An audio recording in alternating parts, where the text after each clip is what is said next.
We left off on Reish Tezvav in the Maral. Yesterday, Maral differentiated between Ema and Yira. Avrami, you could sit over here today. Sit over here.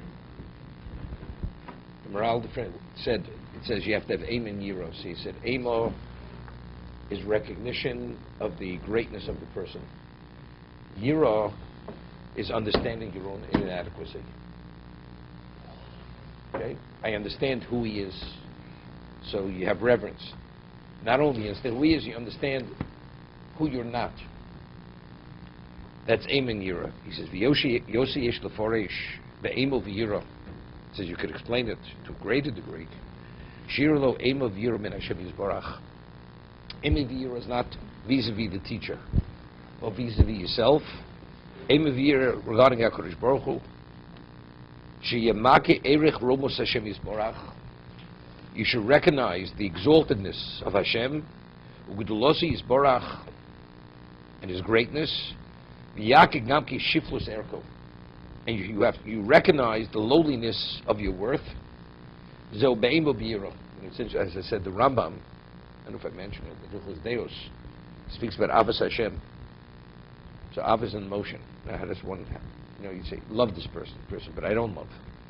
So how do you come to love? But it's a mitzvah. There's a mitzvah to love. Evidently, there's a way to come upon it, to affect yourself, that even emotionally you become attached.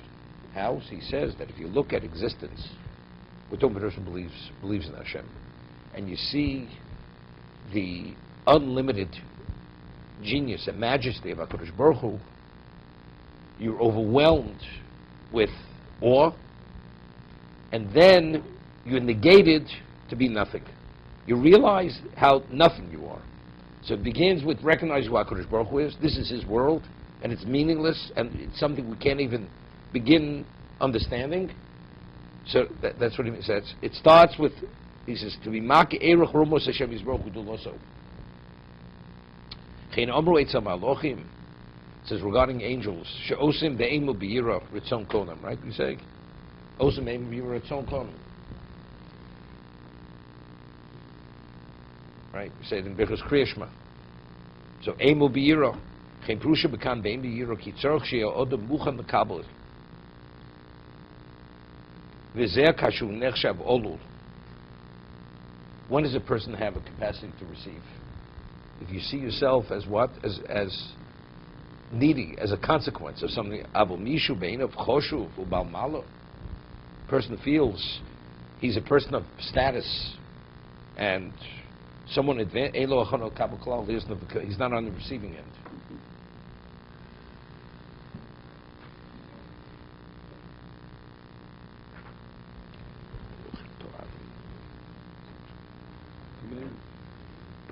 Since we read Pirkei Avos, Ezel Chocham Halomi B'Kolodom. So what does that tell you? A wise man is a person who can learn from anybody, even from a child. If I'm able to learn, but who is that person? The person understands that there's always what he could learn. That means he recognizes his own capacity. But he says, I know it all. Now, what can I learn from him? Right? So that person doesn't have the prerequisite to what's needed to learn. Because that person is not going to be attentive, and you're not going to value anybody sufficiently that it's worthwhile learning from that person. I remember many years ago, I once went to a wedding, was married in Philadelphia. There was a certain Rav there, European, came from Warsaw. Wrote Svarim, this and that. So usually when you meet a great rabbi, what do you speak to him about? You don't speak about the weather, right? About the bus schedule, or sports. What do you talk to him about? You talk to him in learning, right? So I said to him, I said, yeah, I'm learning certain Masechta. I said, I have a certain question, this and that. He says to me, because of my status, unless you had a certain level, I can't speak to you. Never heard of such a thing in my life. That's what he says to me. I was 20 years old, 21. It's like it's beneath his dignity to talk to me. That's what he says to me. This person can't stand in the shadow of my Rosh Hashiva. and I was very close with my Shiva. And he's telling me that it's beneath his dignity to talk to me. I said, okay. I said, maybe you could tell me something. Maybe he's not going to listen to me, but I'll listen to him. So he tells me over something, a piece of Torah, in this particular Masechta. And I had a pretty good mind. The moment he tells it over to me, I show that it's false from a Ran in the Dorim. So I said, but how do you reconcile with the Ran in the Dorim? Clearly, what you're saying is incorrect. He thinks he doesn't have an answer. So he says to me, he says, although I don't have an answer, but because 60 years ago I sent it over to a certain Godel in Europe, and he didn't ask that question, evidently the question's not a question. You ever hear an answer like this? Okay? To be able to learn, you have to value a person that you have what to learn. But you only have that capacity to understand you have what to learn if you understand that you're deficient. But if you think you're there already and you're beyond there, then there's nothing to talk about. You're just wasting your time. Okay? As they say, you meet all kinds. First time in my life, first and the last time I ever met such a person within the Torah field.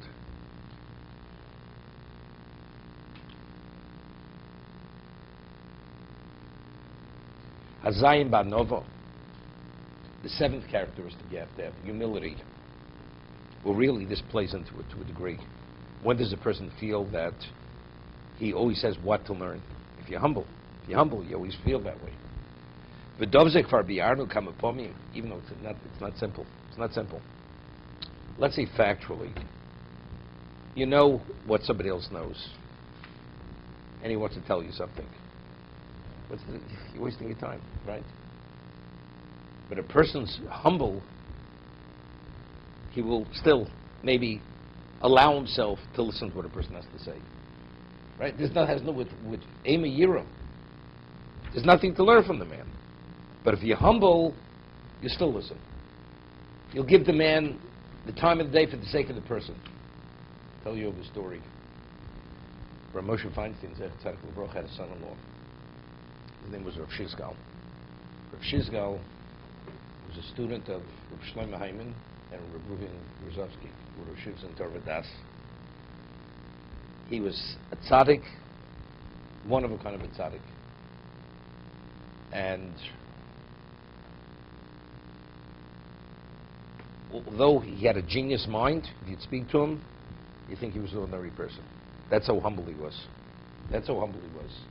Or if Aaron Kotler would meet him at a wedding, he'd spend the whole wedding speaking to him in Torah and learning. You can't speak. Rav Aaron Kotler was a genius beyond. So what happened? So he had a shul on the Lower East Side, and he was a Rosh Hashiva. He only assumed the shul. See, he once had a din Torah with his brother-in-law. His brother-in-law was Rabbi Reuven Feinstein. So they had a din Torah in Staten Island. It was like the out-of-town yeshiva of Tver Shalayim. Who's going to be the Rosh Hashiva? Din Torah. What was the din Torah? Rabbi Reuven Feinstein took his brother-in-law to a din Torah that his brother-in-law has to be Rosh Hashiva, not him. And he said, no, his brother-in-law has to be Rosh Hashiva. This was the basis for the din Torah. Okay?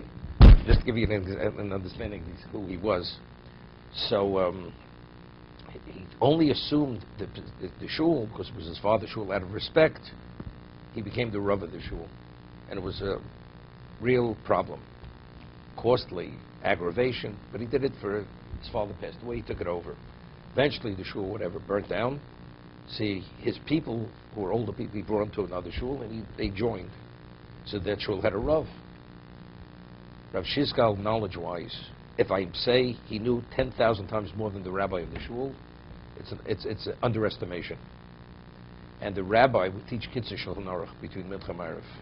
Rav Shizgal sat in the back with his people, and he would, to give the rabbi some degree of kavod, he would ask questions that a second grader would ask. And because the subject was so simple.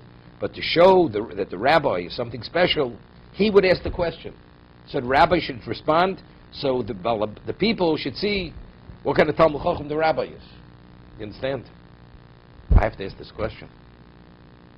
And it's not a question of gaiva. What am I wasting my time?